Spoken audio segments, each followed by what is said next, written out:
In many ways, the history of this stadium and this team reflect the history of our community and our county. Think about this.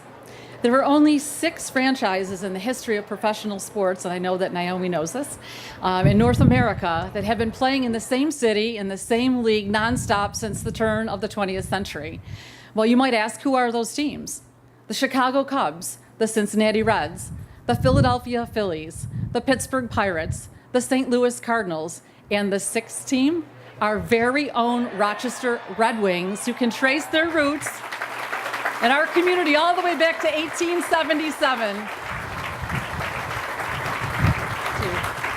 And this incredible franchise has gone on to win since then 21 International League Division titles, 4 Junior World Series titles, and 10 Governor Cup titles, making the Red Wings one of our most celebrated teams in all of minor league sports.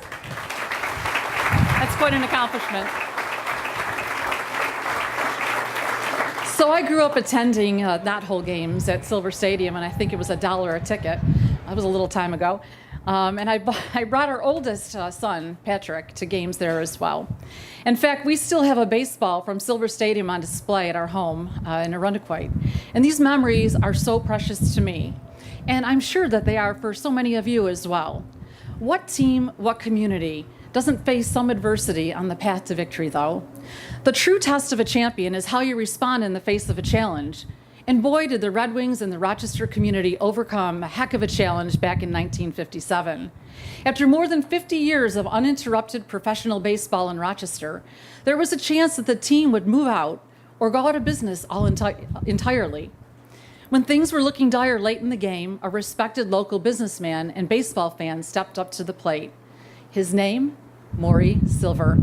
His solution, a new corporation named Rochester Community Baseball that would begin selling shares of stock at $10 each to raise the funds necessary to buy both the team and the stadium that they played in. In what had become known as the 72-day miracle, more than 8,222 residents, groups, and businesses across our community rallied to the cause, raising over $400,000 to rescue the team.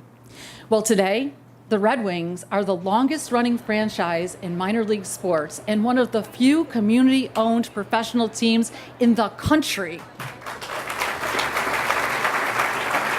Awesome. Well, that's what makes what we accomplished here earlier this year so incredibly meaningful.